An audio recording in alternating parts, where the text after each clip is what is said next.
Hey, what is up guys? Welcome back to a new YouTube video where we're going to be breaking down the 2026 ecom blueprint that's going to exactly show you how to build and scale a subscription brand like how we did in 2025 to doing consistently $1.5 million every single month. I'm going to be bringing you exactly into this Figma file, walking you through every exact step that we've implemented into our business to continue doing these numbers. So let's get straight into it. So guys, in this video, I'm going to be covering the following points for you. First things first, we're going to talk about MRR, right? Building monthly recurring revenue. Second is going to be the scaling strategies that you're going to need to implement into your business in order to do this. And the third thing is going to be about payment processors, where I also say fuck Shopify payments, and they're probably going to ban me after posting this video. But guys, I'm going to front run you exactly to everything what's going on in the supplement space, in the subscriptions space, especially running on Shopify. So you need to stay tuned all the way to the end if you want to protect yourself heading into 2026. So first of all, we always start by showing the receipts, guys. Like, to be honest, guys, you can exactly see here, this is from November right now, right before Black Friday. You can see we're doing 50K plus every single day consistently, right? And this is not all just first customer revenue, right? This is also because of subscriptions that we have stacked over time that is compounding so that we can be doing these numbers every single day with our business, right? Predictable growth, also making sure that we're always profitable and also making sure that we can scale our business the right way. So I'm going to take you guys through the exact road that we went through in order to build this business, which you guys can implement after watching this video. So first things first, we're going to jump into MRR. So MRR stands for monthly recurring revenue, guys. So for the people that didn't know that, it's just running a subscription model. It's actually one of the best models right now in ecom to get started with. Make sure that you compound revenue every single month, that you have predictable growth, and that your profits also grow while you're scaling your business. There's no other business model in the space in ecom that's going to be able to give you this amount of money and also compound your business the best way in early stages as well, versus Google dropshipping, normal fashion dropshipping from Chinese suppliers and stuff. It's not going to get you there, guys. So I'm going to quickly run you over a few important things for understanding this model. This is also going to be more of an advanced class for the people, but anyone can implement this. So first thing, we're going to go over offer and tracking take rate. When it comes down to having an offer on your page, when you're running a subscription, you want to make sure that your offer is clear. You want to make sure that people know that they're going to be going into a subscription, but you also want to make sure that your offer makes sense for you in the back end, also for your data, in order for you to scale and money that you can expect compounding over time. So in this example, I've went ahead and grabbed Rise. So Rise does about $365 million every single year with their brand, also with subscriptions. I'm going to be taking them and also another competitor as an example, where they're running subscriptions and doing high volume per month. So Rise sells mushroom coffee, right? This is a very good supplement, or at least something that you intake, which is used on a monthly basis and also finishes on a monthly basis, which they're going to need to have a subscription in order to keep compounding the habits and also the benefits, whatever their mushroom coffee is giving to their customers. So as you can see here, they have a few bundles, right? So they got a single bag, they got a starter kit, and they also got a ritual set. So here you can see they're charging a price for $27. 40% off today. This is their Cyber Monday deal. And then we also got $36 of refill, which is going to be shipped in 30 days. And then adjustment shipments are cancel anytime, and free US shipping. Now, guys, I know for the people on Twitter and the people right now, people are becoming more woke when it comes down to subscriptions and stuff. This is not a 100% compliant way, right? I'm using this purely for educational purposes only. I'm not advising anyone to go and copy exactly what Rise is doing, because all the compliance thingies and FTC issues and all that stuff, that's not on me. That's on you if you replicate this exact strategy. Then again, just repeating, it's educational purposes only that I'm using Rise, okay? So Rise, what they do a low upfront AOV charging towards customers. So they make the barrier of entry super low, that customers and the conversion obviously go up, right? So they're going to only have to pay $27 for this order, and every refill is going to be charged $36 when they have their next subscription date come in, their billing date. So that is how Rise is able to compound this. And I do not know what their cost of goods are that they're able to do it at such a low pricing. I would not advise anyone that's starting off with subscriptions, or at least the first year of being in the game, to do such a strategy that's like super aggressive. But yeah, Rise has been around for I think like 4 or 5 years. So they obviously know what they're doing. They have lower cost of goods, and that's how they're able to scale at these prices. But The compounding effect happens with the MRR that they're getting on a monthly basis, which is going to be at a higher amount than their first initial order. Very important. Like I said, the offer is very important what you're going to be running here, because you want to be able to track your subscription take rate so that you have predictable revenue and predictable growth. In their case, they're running a subscription only model where they're not giving a one-time purchase, right? Or at least not on their main page that they're advertising to. And this is also one way of doing things, but you do need to make sure that you communicate it as going to be a subscription to the customer, and making sure that it's a subscribe and save offer that you show. So when you do get checked by all these companies for compliance, that you are compliant enough to be doing that. But let's just say in your case, you're able to run an 80, 90% subscription take rate, or even 100%, right? You're going to compound and stack predictable revenue and growth for your business over time. That makes this business model actually the best one out there, because you can literally see the amount of customers that are coming in your door now, and you can actually see in forecast for next month how much you can expect from those customers if it's on a 30-day billing cycle. And what you want to be focusing on here is going to be a higher conversion rate, because a higher conversion rate means more orders, which means more subscription, which means more revenue that you can expect the next few months. So that is what makes this model so powerful when doing monthly recurring revenue. And there's multiple ways where you can do monthly recurring revenue, right? For presenting your offer towards your customers. So for example, I have here one of the big guys as well that also started popping off the past year, which is Grunts. So Grunts has a bundle. So they got two bundles, right? So they got a buy one, which is a monthly supply, which is also going to be billed every single month from the customer's credit cards. And then you also have a 3-month supply where they're doing a buy two, get one free. Obviously, they're making still margins on this. They're just trying to make this one look more nicer so that they get all the front end AOV in at once. And then they rebuild the customer over 12 weeks, right? So there's two ways of doing this. You can have people pay you on a monthly basis, or you can get more money up front instead of the lower price for 1 month. You get more money up front and you make sure that they get billed every 3 months. Now, both of them have their upside and downside, to be honest, because when you're going to be running a 1-month supply, first of all, you need to make sure that if you're like shipping from China for whatsoever goods, if it's subscription, you need to make sure that they do receive it before they actually run out, right? So if they do run out over like 30 days, you need to make sure that they have the new one like right before or just right after they finished, because otherwise they're going to end up canceling. The next thing is going to be that you are able to stack data for your monthly cohorts, which I'm going to get into a bit, where you can see like how long does a customer actually stay, what's the LTV on your base customers that buy from your brand, and then you just collect more data than from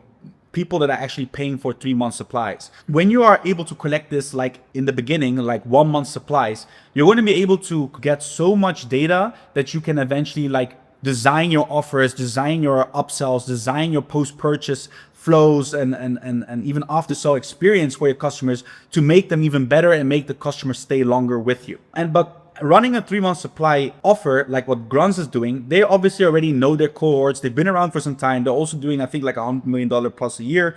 They've been around for some time. Obviously, with more front-end AOV coming immediately to the bank is going to even make you scale harder, because you're going to have all that money up front instead of waiting 3 months for customers to get that initial amount from the customer. So there are both ups and downs when it comes down to this. But obviously, the 3-month supply, if most people were to take it, you would get so much more upfront money, but you're just going to have to wait 3 months again until you get that big compound of just the bag being like paid out to you in 3 months. So I think that's why they're mixing the best of both worlds, doing that here, right? And some people do take 3 months supply, right?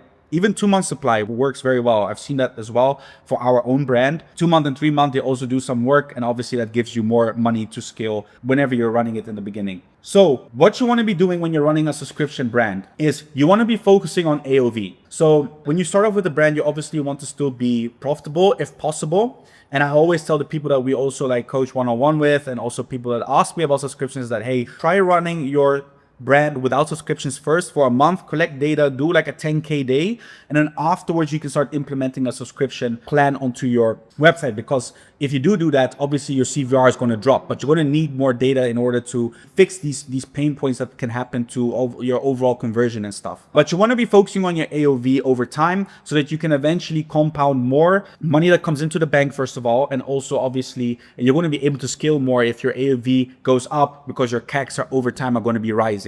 And next to that, you want to consider like stacking monthly recurring, or you want higher upfront AOV.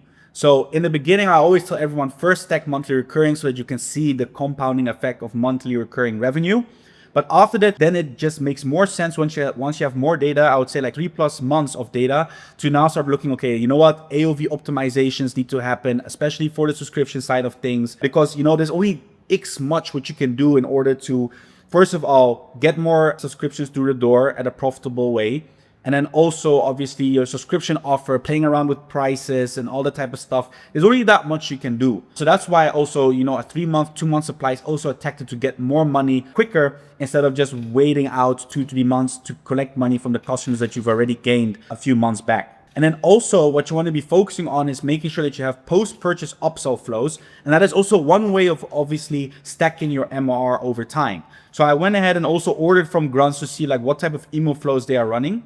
And I've seen here exactly that they obviously push more based on also all their data. They push more towards the 3 pouches quarterly pack. So you can see here that they say stock up and save big, lock in 30% lifetime discount. All the people that bought just the 1 pack, obviously their rebuild price is going to be $79. Right? I think here we saw like, you know, their 1-month supply is $40. You know, how they get away with recharging you $79 every single month is another conversation. But here they charge actually a non-discounted price is going to be $79. They're already saving 25% when you have a subscription. But right now they push you towards a 3-pack in order to collect more money on the next month. So your monthly subscription is going to change from a 1 month to 3 months the next month. So actually they collect full months of payments in the first 2 months. It's a very good strategy. So you can also click here to upgrade to quarterly, and that is going to be able to upgrade your subscription, and they're going to obviously change your billing cycle plus the amount of units you get to 3, and then they also get more money enabled for them to scale more harder and acquire more new customers. So also when you want to be running a subscription brand, you want to also understand retention and LTV. So when you want to understand retention and LTV, I've went ahead and grabbed our cohorts analysis for you guys so I can show you like real examples here. So what is actually understanding your retention and LTV, right? So here you can see actually in a cohorts diagram, if I'm correct, that's the right word, that you can see like, okay, you know what? How many subscribers do you get on the first month? Here you can see, for example, March, we got 82 subscribers. April, we got 317 subscribers. May, 2,700. June, 4,300. July, 7,500. August, 11,000 new subscribers. And then these cohorts show you exactly from the moment that the subscriber started their subscription, how long do those subscribers stay with you, right? So here I can grab, for example, June. Okay, we had 4,300 subscribers. At the time of filming this is November. So here we can see that, okay, the first month, 99% of the people stayed with us. After the first month, we get 92% of the people stay with us. That started off in June. Okay, so this would make July, this would make August. So here we can then also again see like, okay, hey, third month is 77%, right? These are all cohorts, right? So this is how you can track each month of how long your subscriber retains.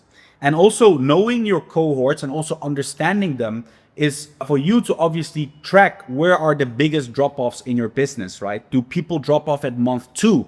Do people drop off at month 3? You want to be able to track this data so that you can see how healthy your subscription business is over time, right? And the reason why these drop-offs happen can be various reasons. First thing is that when they get the product, maybe they did not take it consistently, so they still have a pack. They don't want a second pack in the second month, right? So we always give the options like, okay, hey, skip your next order. That one works very well. And then eventually they get the option to cancel if they really want to cancel. So your cohorts, and in order to read them and see like why the drop off is happening, can be based on a lot of things. It can be your product, can be customer service, can be shipping, can be supply chain, and even your offer plays a role into how this all affects your retention, right? So you want to be able to read these and make these fixes, quick fixes, and even test new things in order to keep your customers longer, because that's going to make you more profit down the line with your business. So it's very important to understand your cohorts. Next to that, you also want to understand your 90-day LTV. And why that is so important is because that is going to determine how you're going to scale. When you're running a subscription brand, you no longer need to be reliant on ROAS. It doesn't matter if you're profitable on day 1 anymore or day 0. It doesn't really matter anymore. Right now, you want to just see like, okay, hey, in a course from 60 to 90 days, how much money am I going to make if I acquire this customer for X amount of cost per acquisition? Here in our example, right, we have a $142 3-month LTV, right? So this actually explains that the average new subscriber we acquire today will bring us $142.35 in revenue within their first 3 months. So that is a whole game changer, especially for our business, because now we can determine how much we can spend to be in the safe zone or even on the aggressive zone for our business. So just for a quick example, right now, if we were to spend $70, $80, $90 to acquire a customer, we would make $60 profit in month 3, and then every single month that X amount that they paid in order to get their product is going to be pure profit in month 4, 5, 6, as long as the customer stays. So that's going to be compounding over time. But this data gives us just a clear vision like, okay, hey, you guys can go as aggressive as we want to go to. We can go to raise our CPAs all the way to $142 and then make profit in month 4. But it really then comes down to a lot of things, like what does your cash flow look like? What are the terms that you have with your supplier? How much cash reserve do you have? That is all important. All these data points are so important in order to determine, okay, you know what? I can now go super aggressive. You know, you're having a super bad month. We just take ROAS now for an example, but you have a super bad month and your CAC is at like $130. I don't know, Facebook's doing some weird stuff again. It really doesn't matter, because in month 3, you're going to get like the $10 profit, and then eventually you're going to compound it over time in month 4, 5, and 6. And that counts for all the new customers. So now you can actually outspend your competitors and win the auction on Facebook, because you're able to spend more because you're no longer reliant on ROAS. And for you guys' knowledge, you know, big brands become profitable after 90 days. But that is something I do not recommend for people starting off with their own new subscription brand or whatsoever. You know, you need to be profitable after 30 to 60 days. That's ideally. Obviously, when you start off, it's super ideal. Over time, you're scaling, all this type of stuff. You're testing out a lot of new creatives and all these things. Obviously, it's going to go down over time. There's nothing you can do about, but there's obviously tactics you can do to try and stay as much as profitable, or at least minimize the loss is what I actually mean. Minimize the loss as much as possible for your brand in order to continue scaling. So coming back to this just shows how cash flow is king. And actually, this subscription model, obviously in e-commerce, cash flow is king. But it just even goes to emphasize it even more because it compounds over time. It's not your Google dropshipping store, you make a sale and then that's it, the customer never comes back again. So you compound, you get more cash flow through your business, and you're able to invest more and build your business out for the long term. Next thing that's super important for people when you're obviously going to be running subscriptions is obviously optimizing retention and churn. So here I'm showing you an example, which I also showed above. It's going to be July, August, and September for us, right? Here you can read that this is month 1, you know, from these amount of subscribers after month 1. We had 87% of these total subscribers stay with us, and then in month 3, it went down to 61%. You need to be aware when these big drop-offs happen. Like, what is it exactly about? Was there some type of crazy offer we ran during that period? What is the period like, the seasonality like throughout the year? Is it like Christmas? Is it summer? You know, all the type of stuff play all a role, especially when you're taking like supplements. But in our case, we saw that we had a drop-off of like 26% plus down from month 3. That wasn't there in June, in May. So I was like, okay, what are the things that we can actually do to increase it back up to like every percent counts, because that's going to be dollars compounded over time. You can see in August, we went up to 71%, and September, we went up to 74%. So that's already almost a 15% jump. And these are actually the ways that we implemented into our business in order to optimize our retention and also minimize the cancellations that we get over time, the legal way. So here we get, for example, 2 big brands. I went ahead and also exampled it. So these are all examples I recommend everyone doing, which I'm going to get into. But here we got AG1 and we got Rise again. So one thing what I would definitely recommend for these big drop-off months, so in our case for month 3, what we also went ahead and did, is we created an incentive for our customers to stay longer with us, right? So there's 2 ways of going about this. Obviously, one is going to be your messaging, which I'm also going to get into. How long it takes for your product to even give the customers the benefits is another. But incentives make your customers stay longer with you, because, you know, gift giving for them, you know, it's free. It also like obviously ups your brand identity to them, because yeah, they're getting free stuff. Customers like free things. That's just, you know, they like discounts, they like free things. We all know that now. We just need to just find ways that we can optimize on and also make useful for our business in order to make our business grow, while also giving the customer free things actually in order to be happy, stay longer with us. And that's what actually AG1 and Rise are actually showing here. So AG1 does a member perk introduction. We can see here they create a milestone rewards where reward 1, they already get a free bottle with their first order. But here they say like starting now, earn a free reward on every 4th month subscription order for your first year. So apparently people are, I think, this is 9 out of 10 most likely the case. In month 4, a lot of people would drop off for AG1. So what they went ahead and did was actually implement an incentive to keep them longer. So even if it lifts it, if it uplifts it like 10 or even 20%, it is still worth doing. It also depends on the amount of people, right? So if you get like 10,000 people, that's a really good number, and you're able to get people 10% to stay, which is 100 people, times your AOV, which would be like $50, right? So that's already 5K extra, what you're going to be keeping. If you just introduce another free gift, I don't know what it is, what they sell on the month 4, your cogs and all this stuff, let's just say you give another free product. That's going to cost you initially like $1,000. You keep $4,000 in the bank, at least profit. So this is very important for you, especially running your subscription business, in order to track these cohorts and data and then plan around them and optimizing them actually to make your business profitable even long term and way longer than just letting customers go through your door. Because you paid for the customer, first of all, either through Facebook, Google, or any other traffic source. You paid for them. So why not make use of keeping them in your business? And you would say, okay, giving free products away and stuff, is also cost of goods, but we need to look at the whole picture. Like if that increases our LTV another 3 months, technically speaking, that's going to be 3 months extra worth of profit coming again into your business.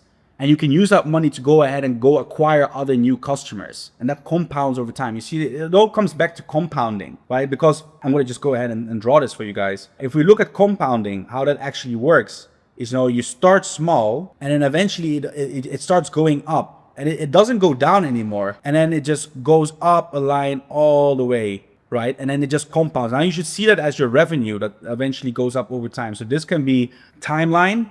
I could put timeline here, and then this will be your revenue, right? Your revenue goes up. That is the power of compound. It just takes time, but the results that come back over time is going to be more. That's why it makes the subscription model better. It's like, investing into stocks, compounding over time. You rip the rewards long term and not short term. And then here we can also see, for example, Rise is that they have free gift for you, and it's a mystery gift. I did not see what they're sending, but they added it to the next first order. So probably for them, they had a huge drop off after month 1. So they went ahead and added a free gift in order to keep the customers excited, keep the customers happy, and also wanting to stay and see like, ooh, maybe next month I might get this. So that's why it makes this a very good model. The next thing also what's important is improving your product. If we're going to be talking about supplements in specific, the only way of doing that is obviously custom formula, right? So making sure that your ingredients are optimized for the most perfect, beneficial way for your customers, which is going to cost you more, right?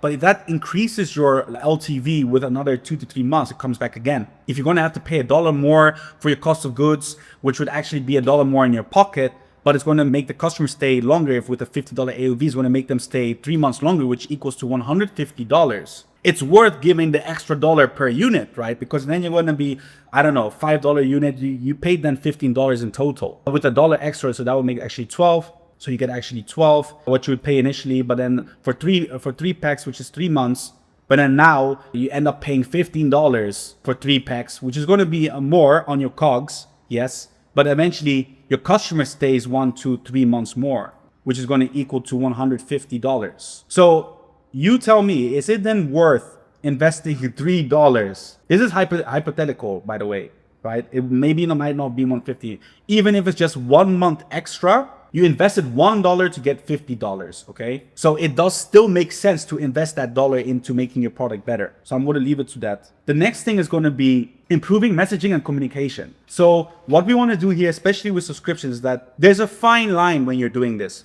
You do not want to be over communicating your subscription towards your customer, because it can be overwhelming. First of all, it could remind them of a subscription. Maybe they wanted to even try it for a month only, and then they'd be like, oh, okay, you know what, I left it, because the thing is, in today's day and age, with everything that we got going on, people want quick results. But when it comes down to like supplements and all this stuff, unless it's pharmaceutical, they want the results quick. But in reality, it's not going to be quick. Mostly these benefits that you get from these supplements, like I don't know, for example, ashwagandha, those compound over time. You need to be taking it 2-3 months to start first even feeling the effect of it. Or even like creatine, you need to be taking it for some months to eventually start feeling the effect. And it's not going to be some rush that you feel through your body like you're drinking a Red Bull or even a Monster or something, but it is beneficial for the body. So you don't want to be over communicating subscriptions to them, because that can be overwhelming. It can hurt your churn as well. People are going to end up more canceling. But like I said, I'm just saying you should not over communicate. You should still communicate that there's a subscription. So such as a renewal email, you do need to send that out. You need to make sure that they do get that so that they know that they're going to be charged in a few days. But you can do it in a fun way, not just like, hey, make sure that you have $50 ready on your credit card. We're going to charge you in 5 days. No, make sure that you make the customer experience nice. Like, okay, hey, like you've made it into your first order of your new ritual, you know, so more life-changing health benefits are coming your way, especially heading into month 2 and 3. This is where you really start to see the benefits come into your body, or you start feeling better. Make it a fun way. It shouldn't be like, hey, I want to just write off money from your credit card. So that's what I mean with not over-communicating subscription. Just a quick disclaimer. The second thing is going to be setting clear expectations for the customer. So you do not want to oversell your customer on bullshit, right? Because then all of these tactics are not going to work and improve your business. If you're not selling something that works, it's not going to work. Doesn't matter how hard you try and optimize these things. You're just playing around with fire, and eventually the fire is going to burn down the house. So you need to make sure that you set clear expectations. You know that your product is working for your customers, and then the customers are willing to wait. Trust me, we've ran surveys asking the customer, are you willing to wait if the product really fixes your problem long term? And most of them said yes, right? So you just need to communicate it the right way and set clear expectations for your customer. And then the next thing would be about implementing LTV into their brain, right? Which is another thing. There was a movie, I also mentioned, the tweet about this was Focus. I can put it in the description for you guys, where you saw that, for example, the actor was Will Smith. You know, they had this Chinese gambler who really loved gambling, and they wanted to do a gamble with him in order to like win money from him. So what they went ahead and did, like 24 hours before, there was a hotel he was staying in. So they made sure that everything around him would be this number, which had to be 54, be this number of which his unsubconscious mind would eventually see all the time. And then eventually, if that number were to get presented again in front of him, he would go for that because he's seen it so many times. His unsubconscious mind does that. So the hotel like room number was 54. The waiter that brought food to him had the number 54 here. The card on the food had number 54. The signs throughout the building, all 54. So your mind may not track that, but it does see it and save it in the unsubconscious mind. So eventually down the line, end of story, they were on a football field. They were above watching a football from the VIP place. They looked down. They told him, choose a number. And then he ended up choosing 54 and he lost the bet, right? So that is how the unsubconscious mind works. So that's what I mean with implementing LTV into their brain. So if you, in your case, you want to push them to 3, 4, 5, 6 months, 6 months may be too long. Customers are not willing to wait for 6 months. And this is like a very, very hard pain point that they're going to be like, okay, so be it. I don't know, hair loss or something. But, you know, mostly the fine line from what I've seen is like mostly around 3 months. Right? But that doesn't mean that you should not still play around with month 6, month 9, month 12, because you want them to stay as long as possible. So here we can see a very good example, which is going to be Primal Queen. So on Primal Queen's landing page, you can see here exactly what should I expect from consistent use of Primal Queen. Wording is first of all top-notch, you know, consistent use, because this can be used against a customer if they're not using it consistently and they don't feel anything after a month. Like, so the first question what they're going to ask is going to be like, were you taking it consistently, yes or no, right? So here Primal Queen has mapped out exactly what you can expect from week 1 to month 2, 3, 6 and 12, right? So they map out exactly all the benefits that they can reap from using Primal Queen. So first of all, I'm not going to be diving into their product mechanisms and stuff, like how it really works, but it's a few vitamins that people can take that improve the mood, improve high energy. I can see here that they're even targeting vitality and drive, vitamin A, beef organs, better skin health, delayed signs. So they have all these pain points and desires put into one product. So that gives them a lot of angles that they can target, right? So at month 12, you've like unlocked the most benefits that you can get from taking them. And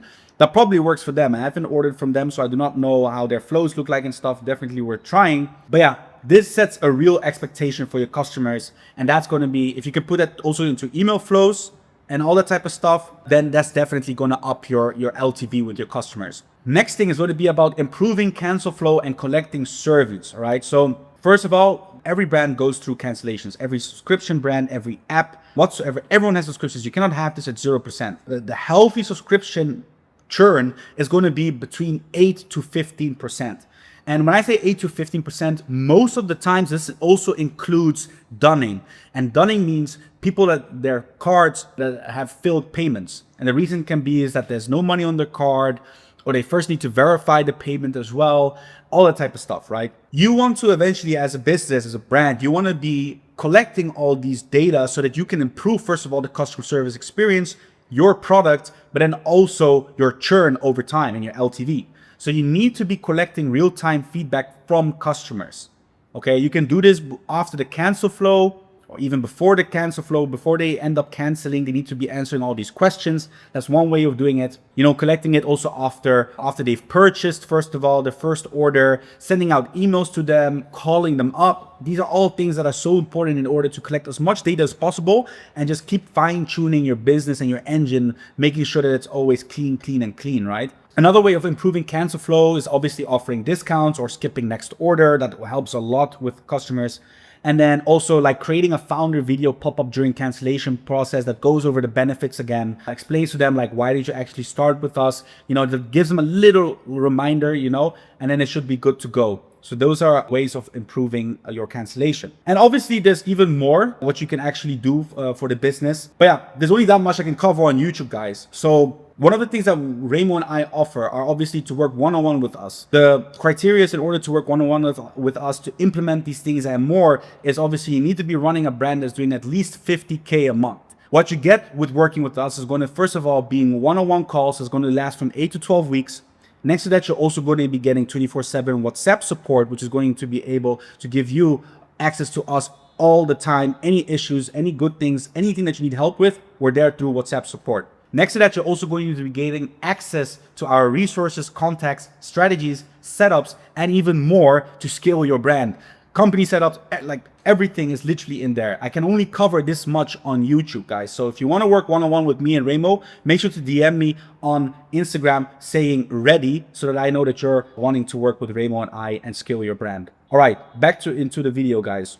Next thing what we're going to be handling is scaling. The next important thing for once you have all these subscription stuff set up, there's also other optimizations that need to happen in your business. So I'm going to be going through the scaling part of things. First of all, it's going to be CRO and funnels. Okay, CRO is so important for any e-com brand, but especially when you're running subscriptions and especially being at scale, because you want to be focusing on increasing your conversion rate and also your revenue per visitor. But the revenue per visitor depends, like also running on subscriptions, but obviously for most brands, you want to be increasing your RPV. You also want to be testing offers and pricing continuously to find the fine line for your business. Like how far can you push with asking as much money up front? You know, what can you do with like back end offer testing upsells that fit with your product, testing bundles, all these things. Is like, it's a continuous cycle. You need to be pushing out offers all the time and testing all these type of things, where also funnels plays a part into this, right? So CRO is one thing. It's not changing colors on the website. It's like, you know, your pricing, focusing on conversion rate and also focusing on your RPV, but also obviously on the back end,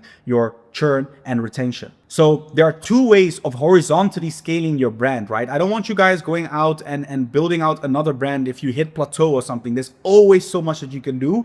And Remo and I almost made this mistake as well of wanting to like go ahead and like build our own brand on the side. When we eventually looked back and saw that there was still so much things that we could do. First thing is building out congruent PDPs and angles with one product. Okay, so 90% of the e-com brands have mainly one hero product, and this is something they can definitely start implementing once they have their foundation already set up, right? You're already doing 20, 30, 40, 50K a day, and now you want to go towards 100, 200K a day, right? You need to be pushing all these new things, new funnels and all this stuff to unlock new audience and even unaware stages for your brand.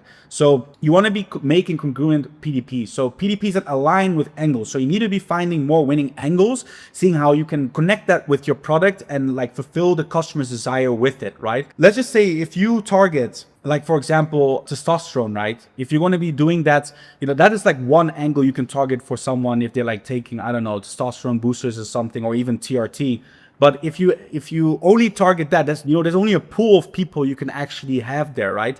Where also they can also have other problems as well, as like energy problems, or not being able to sleep at night problems. There's all these type of other problems that can not just, you're not going to be unlocking maybe 100% the same skill as your first one, but I mean, if you're able to bring with a new angle, for example, I don't know, sleep, insomnia or something, you are able to bring 500 new customers through the door into your brand. That's going to be 500 times $50 of new AOV coming into your business on a subscription level, right? And then there's where retention plays a part. So you can have your main winning angle, right? But then you end up taking all these pieces from all these other angles that make sense, first of all, with your product.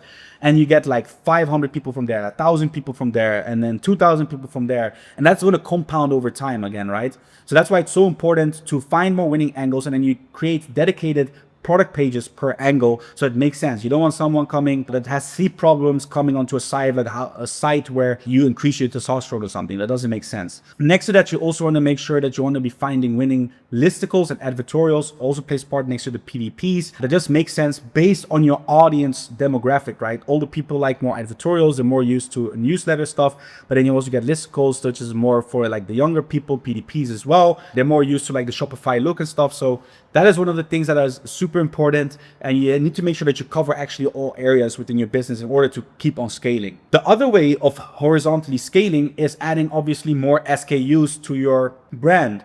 So first of all, you're going to then be introducing a new hero product, which is actually a good thing. But the problem is most of you guys don't have these big enough teams or actually pods to be focusing on, for example, one angle, and let alone even a brand, right? You want to eventually be targeting a different pain point with this new SKU if you do want to implement it, right? And then you're going to be having 2 hero products in your business, right? So I'm going to go ahead and put that here. You're going to have like 2 hero products.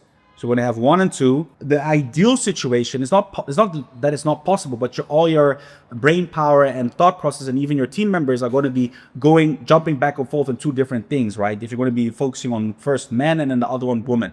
But then again, you can still do that also for your one product as well, if that's possible. But you want to be able to create pods, right? So you're going to have a team. You're going to have team 1 that is fully focused on this specific SKU.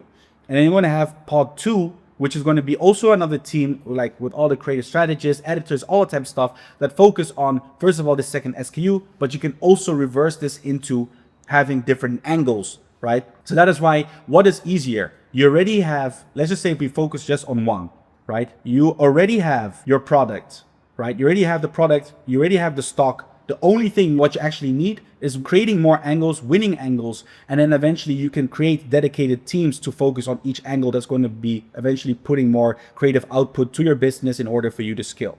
That is what my recommendation would be. But if you have the cash flow, you are able to have a supply chain manager that handles all these different SKUs and stuff, then be my guest. You can go ahead and do that. That is one of the important things. And then next to that, you start building pods in your brand per product, per angle. Like I said, my suggestion would be per angle first. And this approach is going to be more cash flow and planning aggressive for your business. Next thing what we're going to head into is creatives. Look, I'm not the Facebook wizard here. Raymond's here, he's a Facebook wizard. I'm going to get him to make a dedicated YouTube video for you guys where he dives deeper into the creatives, testing all this type of stuff. But obviously creatives is an important factor when it comes down to scaling. So I'm going to quickly go over what's the most important things for you to actually know when you're going to be doing this. First of all, I want to remove the mindset of, the ad account structure topic. What an ad account structure or testing is the best way in order for you to scale your brand. Look, ad account structure is only 20%. Only 20%. I even went ahead for the people that are going to be asking the question, how do you test your products and at least your creatives and stuff? So what we do is we have a CBO and ABO. We tested 50-50 split. We have an ABO 50% testing and scaling campaign that we do, and eventually we move the winners to our CBO scaling campaign that we have per country, right? And then we just have those CBO scale and we continue testing with ABO. For the people that wanted to know that, there you go. But then again, what I want to emphasize, don't change your structure. Focus on creatives. So that's going to do the 80% of work, and funnels. Like I said, I'll have the Facebook wizard right here do a deeper dive onto the Facebook side of things for you guys on YouTube. Next thing for you guys is going to be creatives and lenders that do the lifting and unlock. So that's 80%. They do the heavy lifting and unlock skill for your brand, right? So that's what I said. You need more creatives and you also need more lenders, or at least lenders that make sense in order for you to scale. You want to be building your team based on your skill and volume, right? So the amount of creatives you want to output on a week, you need to reverse engineer that into how many editors you need, how many creative strategists make sense for you, and all that type of stuff. And when you're doing that, you want to focus on quality with quantity, which is going to equal to more winners. Some people would say quality over quantity and all that type of stuff, but we say quality with quantity is very important, which is going to make you more winners long term, right? And the next important thing when you're doing this is that you need to track hit rate for winners.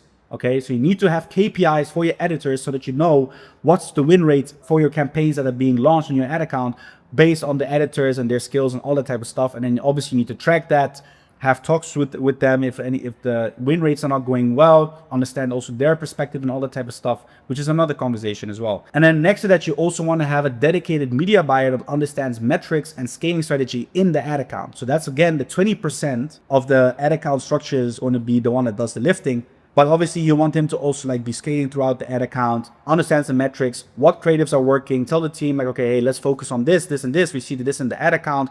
So those are all important, okay? That's creatives. We'll get the Facebook wizard to go more deeper for that for you guys on YouTube. Next thing is going to be multi-platform. First of all, how you can continue scaling your brand. This counts for even subscription, but also for any other e-com brand, branded dropshipping, whatever you want to call it. Facebook is always going to stay king, guys, okay? It's going to stay king. I think we understand why, but other platforms or channels that you can be marketing on it to get more brand awareness, get more customers, cold audiences, all that stuff through the door is going to be Google, obviously.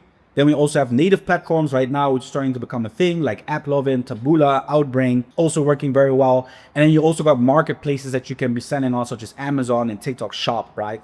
Now you're going to just be collecting, first of all, Facebook, Google, and native platforms bring all the revenue to your Shopify site. And these marketplaces like Amazon, which is very big in the USA, will bring an X percentage of revenue through the door. Either they saw your ad on Facebook and then eventually ended up buying it on Amazon or even on Google. Plays the same part. Just being omni-channel present is going to help you increase your revenue because some people do not want to even buy through your site. TikTok Shop is another thing. Also, they have their own regulations and stuff. People can go ahead and buy through there. And it's also a UGC engine, which is another conversation for marketing. Then we also have backups, ad accounts, and suppliers. So guys, when you're going to be scaling to these numbers, doing 100, 200, 300K spend a day, right? You want to be spreading out risk through ad accounts, especially like supplements. I know people can go aggressive on stuff, doing all these aggressive angles and all these things, right? But you want to be able to spread risk, right? Through ad accounts. So, making sure that you have, X amount of stuff on one ad account, X amount of stuff on the other ad account. So if you end up losing the first one, it doesn't really affect your overall revenue stream. Obviously, you're going to need to be setting everything up again on the back end, on a new ad account, all that type of stuff. But you need to spread out risk because you don't want to be dependent on one ad account. You go down and then eventually you're going to be offline because you don't have any backups, right? You need to go warm up an ad account again and all this type of stuff. You need to be making sure that you're always prepared for Facebook's crazy disabling at any given time, okay? Next to that, you want to also have backup suppliers for scale. Guys, you know our story, right? So this is something that is not so much talked on, but I'm going to push it to all of you. You need to have backup suppliers, okay? If something happens with the first supplier, you just switch to the other one, right? Probably you might get issues with your inventory that you have there, but you don't want your business collapsing overnight. So you need to have backup suppliers that can go ahead, you can pause your ads, they can continue setting up new stock, and once it's ready, you keep rolling. So that is so important for you. And then we're going to go into the last section, guys. It's going to be payment processors, Shopify payments, okay? So guys, first of all, I've been running on Shopify payments for over 3 years, okay? So I love their model. I love what they do. I love the way that they're able to give people a freedom of getting started as soon as possible, with no strings attached. You can just go ahead, go to the website, go to Shopify, make an account, and done. You're online, right? After obviously finding products and all that type of stuff. But they're so easy to use, so accessible, which also comes with downside stuff, especially right now what we got with this whole new VAMP things coming up towards the end of the year. As you guys can see, a lot of people are getting taken down by VAMP, the whole new Visa VAMP rules, which I'm going to get into in a little bit. As you can see myself, we've also been taken down by Shopify payments before the time of this recording, where you can see, like I say, here we go again. Our Shopify payments were suddenly disabled due to a rise in chargebacks and an elevated risk, but our actual chargeback rate was 0.2, right? And we can see here all these other e-com guys are also all being taken down by Shopify payments in real time, right? Money held, our Shopify payments got disabled. So Shopify payments shut us down and holds 20K. Shopify just took me down again. Chargeback rate was only 0.2. Same case here. Everyone, Shopify payments is going down because of the new VAMP radios. And then here, Shopify merchants with VAMP enforcement rising. Shopify payments will shut down more accounts. So that's currently going on, right? And guys, like I said, these are things that you could have seen before it actually happened, and front run it by making sure you have backups, right? But that's why I'm here. I'm here to give you guys some knowledge so that you guys can go ahead and implement this for yourself so that you don't get fucked over by Shopify payments. It's nice that we're able to run on Shopify payments, but you need to understand the risks that come to it. Because look, Shopify payments is actually a lip gloss Stripe, okay? So Shopify payments does not own the payment processing. They just work together with Stripe. It's a white label, but they're just naming it Shopify payments, but it's actually Stripe. You need to understand the risk when you're running Shopify payments with subscription, guys. You guys do not understand this. A lot of people now with these VAMP new rules and stuff, they lost their subscribers, okay? All the time that you guys have been like sacrificing money in order to acquire all these customers and stuff, Shopify does not care, okay? They got financial partners they need to make happy. They got the whole VAMP rules they need to be compliant with as well. So they don't care. So you need to understand, okay? I'm going to draw this for you guys. You need to understand, they got this umbrella, right? They got this umbrella. I'm just making an umbrella, guys. They got an umbrella with all these stores under them, okay? So including me, including you guys, everyone. But eventually, they have also their own portfolio of their VAMP rate, which I said, I'm going to get into that in a bit. They got their VAMP ratio, which they need to make sure that they are under that VAMP ratio, which from Visa right now is 0.5%. That is fraud VAMP ratio something. It needs to be 0.5%. Look, not all merchants understand that they need to be having chargeback preventions on their store. Not all merchants have the best customer service experience for their customers. Not all merchants are compliant in whatsoever way, which does affect their chargeback rates, which all comes back down to chargebacks, where they are actually losing money on themselves, but that's the merchant's problem. But the VAMP ratio, it's even though the chargeback doesn't come into the Shopify store, it still gets noted down by these Visa providers and stuff. Shopify has the VAMP ratio, and they can see like, okay, shit, we're at 1.5% VAMP ratio now. What they're going to do is just blast an AI through all these accounts to try and scan like their VAMP ratios, because they can see that. We don't see that unless you contact your, I don't know, I don't want to do any promotion here. If you just contact your chargeback prevention tool that you use, ask them, what's your VAMP ratio? They can tell you that, okay? If you're not under 0.5, you're already a high risk for these merchants. 0.7 is already considered high risk. So how are you even supposed to even save yourself with these things, okay? So what Shopify's AI is going to go ahead and do is they're going to start, eventually, they're going to just start eliminating all these stores at random. They don't have time to go scanning through 100,000 merchants, their accounts, and seeing the numbers. They need to make sure that their financial partners and all these things are under the 0.5% VAMP ratio, because otherwise Shopify payments also gets issues, right? It's not that Shopify payments doesn't want us. It's just they have these rules set now, and they need to make sure that they're compliant enough, because otherwise they can also lose their license and stuff, you know? No hard feelings. We just need to pivot our way through it. So they end up canceling all these stores, and even in our case, like I said, our chargeback ratio was 0.2, we get kicked off. VAMP ratio maybe might have been 0.5, 0.55. I did fact check that though. But yeah, still, we are very compliant, and literally no reason to kick us off Shopify payments. But then again, it ended up happening, so we need to move forward from there, right?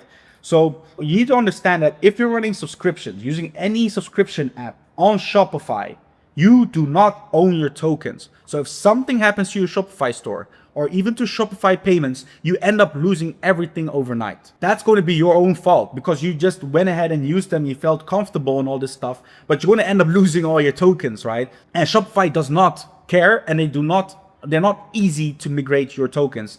90% of people that try don't even make it through it, unless you get a lawyer and all this stuff, but it's going to cost you money. You do not own your tokens, and you need to understand that, and you need to actually start pivoting and making these backups, because otherwise you're going to lose your business overnight. So what happens is if your Shopify payments gets disabled, you lost everything you built. Okay, there are some things about, okay, you know what, you can just connect authorize.net and stuff. But look, let me tell you guys, most users on Shopify payments use Shop Pay. They use Apple Pay, right? If you end up using a MID that connects to authorize.net, it's not going to work. The Shop Pay users are no longer going to be able to get billed again, which is probably going to be like 50%, 45% of your Shopify payments. So you lose that. Shopify payments not going to give you access because it's under the umbrella of Shopify payments, the whole Shop Pay thingy. You end up losing that. Apple Pay also gets disabled on your store, so you're not going to be able to do anything about that as well, even though Apple Pay is not owned by Shopify Payments, but it's just one of their rules that they do. And also all the other currencies that you have, you end up losing all of them because with authorize.net and what I'm going to get into about payment processors and stuff, they only convert US dollars. So you end up actually losing 70 to 75% of all your subscribers. So it's scary. Trust me, it's scary. So you need to start like making plans about this and fixing everything that you need to do in order to prevent these things from happening, right? Luckily, I saw this come before it hit us as well. So I'm warning you guys out there, before we head into 2026, for the people that are especially running subscriptions, you're going to end up losing your customers if you do not do this, okay? So the VAMP update, let's go quickly over it, right? I'm now acting like I'm the FBI. So the VAMP is Visa's Acquire Monetary Program. It's a fraud dispute management system for banks, acquirers, and online merchants, replacing old rules to set consistent fraud limits globally, focusing on reducing bad transactions via ratios, fraud versus disputes versus total sales. Okay, so the same like chargebacks, but it gets its own chargeback ratio, which includes fraudulent orders, okay? Which customers can just say like, hey, this is fraud, I did not order this, blah, blah, blah. So you're also going to get fucked by the customers, whatever they say. So if customers find out about this, they're always going to win their chargebacks, if I'm correct, which I'm sure I am. So, and enumeration, which is card testing attempts. So that's more for subscribers as well, people that use subscriptions, to keep payments safer and reduce merchant fees for high risk, right? So what is VAMP? A global standard replaces various regional fraud programs with one set of clear rules for online card not present transactions for online payments. It focuses on bank acquirers and online merchants, and it monitors actually us as merchants. And then the two key metrics for this is VAMP ratio, so calculates fraud dispute rates against total transactions. So for example, 0.7 for excessive risk for acquirers, and you need to be under 0.5.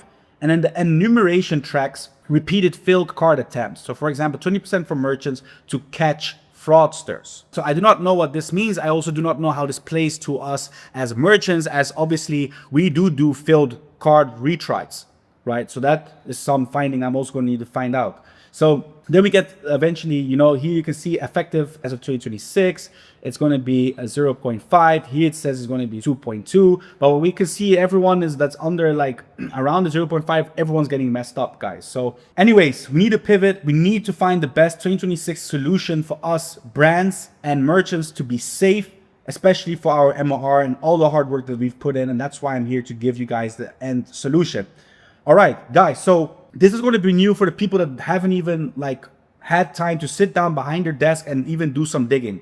All right. So the only monthly recurring revenue e-com solution in 2026 to be safe is getting your own third-party processing and also getting your own CRM system. Everyone right now with Shopify Payments, you're using Shopify Payments as a payment processor, which is technically Stripe, and you're using their CRM system, which is the Shopify dashboard, to store all the client data and all that type of stuff. I'm not telling anyone to go ahead and move off of Shopify right now. You just need to prepare for if anything were to happen to your store. So what is payment processing? What's the word MIDs, right? So merchant IDs. So these are all payment processors that you can actually go ahead and acquire, not too easily, but you need to have volume and transaction and history and all these things set up that you can contact these people to eventually get a payment processor through them. It's not too complicated, but it's not as easy as you just click on Shopify Payments, you fill in your info, you click turn on, and then now your Shopify Payments is on, and you can start running sales. Right? There's a little bit more work that goes into this, but once you have it, you're safe. It's a one-time setup and all this stuff, and then eventually once it's all set up, you can just continue scaling without any issues. Right? So I'm going deeper into this. I only do this with my one-on-one clients, again, about like, you know, rotating mids and all this type of stuff when it comes down to like failed attempts and making sure you split out the equal transactions over multiple mids and stuff. It's a whole different conversation. But yeah, look, there are payment processes that you guys can go ahead and acquire today. Okay, I would recommend using a guy that we've also used as very well known in the space. If you need that person, just contact me through DM, just message me payment processor and I'll put you in contact with a WhatsApp group with him. He goes ahead and goes through all these applications and goes ahead and require it for you. You just only need to drop your details to him and he goes ahead. You don't pay until he's get multiple MIDs delivered to your door. Okay, so you got Agent is the biggest competitor against Stripe. Right? That's why they also went ahead and fucked over Agent, that you cannot connect ADN to Shopify payments because they have also the option to have multiple currencies, more flexibility on the checkout. Shopify doesn't like that because obviously you've set these barriers and how much you can also do on the checkout. That's why you also need Shopify Plus in order to do these checkout blocks and stuff. It's a whole conversation, and you can only use ADN if you're doing $100 million a year annually with your brand, right? And that was just to fuck over Agent, okay? And then you got NMI, you got Quantum, you got Payarc, you got Maverick, and you got way more processors. Another thing what you can dive into is approval rates and all this stuff. It's, you know, I want to keep this simple for you guys because this is, most of you guys have not even heard this, okay? Probably only the people doing real subscriptions. But these are processors like Shopify Payments, like Stripe, that pay you out. You make a sale today, you get paid out over 2 days, exactly the same. You know, Shopify Payments and Stripe are just well known in the e-commerce space when it comes to Shopify. But having these, you could connect, you cannot go ahead and connect Shopify Payments to your own store, okay? With these, you can create your own custom build store, you can create a WordPress store, you can create any store outside of Shopify, and you can connect these MIDs to them, the payment process. You connect them and you can run volume, transaction volume through that. And then what you also need to go ahead and arrange in order to have all these things set up correctly is that you need a CRM system. So what's also well known in the space in e-commerce, at least for the very big guys, is going to be Checkout Champ. You also got Funnelish, and then you also got another way, which I put here, is building your own custom CRM, which is more advanced, going to cost you way more money, but then you have everything in your control. Okay, so these are the ones that you can use. There's also other ones that you can use. Those are the ones that you could definitely use for a CRM. So I want to show you visually how this looks like so that you guys understand it. Because a lot of people do not know this, right? You know, the old people that have these real places where, you know, they have their stores in real life and all the type of stuff, or even different sectors, you know, they understand this, they understand Stripe. They could plug and play that into their own websites. But look, it's the completely same game, just having a different provider, right? Like the same as how you have all these like, you know, different car brands, you have also different brands in payment processing, okay? So how it would still look like, your storefront will still be Shopify. If your Shopify payments gets disabled, doesn't matter, unless your Shopify store gets taken down, that's another story. But if your Shopify payments gets disabled, you're still going to use your storefront for Shopify visitors to come to and purchase on your store. The only thing that's going to change is that when people click on the checkout button, wherever it is on your store, they're going to go to a third-party checkout. Okay, your checkout could look a little bit different to the one of Shopify. You can try and mimic it as much as possible. But if you're, for example, using Funnelish, if you're, for example, using Checkout Champ or any other CRM system that offers a third-party checkout, you want to send them to there. And in the checkout, you want to have your MID connected, your payment processor. Okay, so your process is going to be connected to the checkout. So when the customer fills in all their details and eventually hit pay now, the payment goes through. Then eventually, in this case, Adyen, right? When they click pay now, their details get sent to whichever CRM system you use. So Checkout Champ, Funnelish, your own, or whatsoever other one that is available. All the data comes into here as well. You're going to have two data platforms. You're going to have Shopify and also your own CRM system, whichever one you choose to use. Adyen collects the money also and pays it out directly to your bank. But then you also have that your customer data is stored in your CRM system, whichever one you use. And then your store's customer tokens are going to be saved in your MIDs vault. Okay, if something were to happen, okay, you run transaction volumes from your store, do the checkout, and something happens to, I don't know, your third-party checkout, your store, or even your CRM system, all your tokens, especially for subscriptions, are going to be stored on your MID, right? So if something happens, you literally just go ahead, connect your MID to another platform, or even if you have a CRM system that can just, you know, rebuild customers, it can continue rebuilding the customer from there. So you don't lose your old customers. The only issue you're going to have now is you're going to need to build another storefront and all this stuff in order to acquire new customers. So this just gives so much more peace of mind having it this setup so that you can eventually go ahead and scale without any issues. And if something happens, no problem. You just move your like the same how you can just move your domain away or move whatever, like anything that you own, just move it to another platform, another place, and you just continue doing your thing there. The problem is Shopify Payments doesn't offer that. And that's why you end up going to zero, and they don't give a fuck. Trust me. So, well, like I said, when the order comes through, it goes into the CRM, it goes into Adyen, and then eventually it sends back the order details for the following triggers in Shopify, which we're still going to be using Shopify for. Fulfillment via Shopify. It triggers also your email flow setups, but you can also connect that with your CRM system. And then also obviously all the product setups, the product SKUs, the pricing, all of that is all going to be on Shopify. And that's the only thing you use Shopify for, and also the policies and all that type of stuff, right? But then from the checkout, it changes to a third-party checkout to whichever provider you use. You have your payment processor connected. You click Pay Now. The payment processor collects the money plus the subscription token, and then eventually sends all the data back to get fulfilled through Shopify. And you own your data, which is the most important thing in 2026 now, heading into 2026 now, with your brand running subscriptions. All right. One more thing that I wanted to go over are why is this better? And that is how all the Shopify store and third party and customer details and tokens work. So why is this better? First thing is, if something happens to your CRM or mid, you can move your tokens to another mid or CRM and continue reaping, like I said. And then also the last thing is that you do not start from zero anymore. That's the whole payment processing section and everything that you need to know about 2026, the whole VAMP rules, how to scale your MRR brand, the scaling factors, everything literally put into just one video, guys. All right, guys, if you enjoyed the video, please hit the like and subscribe button. We're going to be dropping more videos on YouTube and educating you guys, especially what all the new stuff that's heading into 2026, how to scale your brand, backend, marketing, everything. We're going to be going into 2026 with a bang. I don't want you guys starting from zero anymore. So that's why I wanted to give you guys all this free information.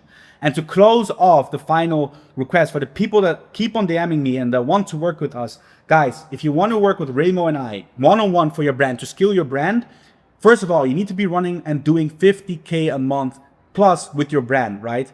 And what we offer, if we're going to be working one-on-one with our clients, is we're going to be offering 8 to 12 weeks one-on-one calls directly with us. There's no coach going to be in between. It's going to be directly with us. We're going to be looking into your business. We're going to be strategizing into your business. We're going to be creating game plans for your business in order for you to scale your brand. Next to that, you're also going to be getting 24/7 WhatsApp support, where you're also going to always have contact with Remo and I every single time. No coaches in between. And next to that, you're also going to get access to resources, contacts, strategies, and setups, and even more that's going to scale your brand. Guys, this is only the tip of the iceberg I shared with you guys here. Okay, there's more what I give with my one-on-one clients, because that is just the people I want to take care of, the guys that believe in us, and then we want to make sure that they also grow with their business. And our goal for the people that work one-on-one with us is to build a strong creative engine and backend to scale to $1 million a month with your brand, and even beyond with all the systems that we implement into your business. Guys, that's going to be it. Mr. Brandel here, and make sure to see you guys on the next one. Ciao.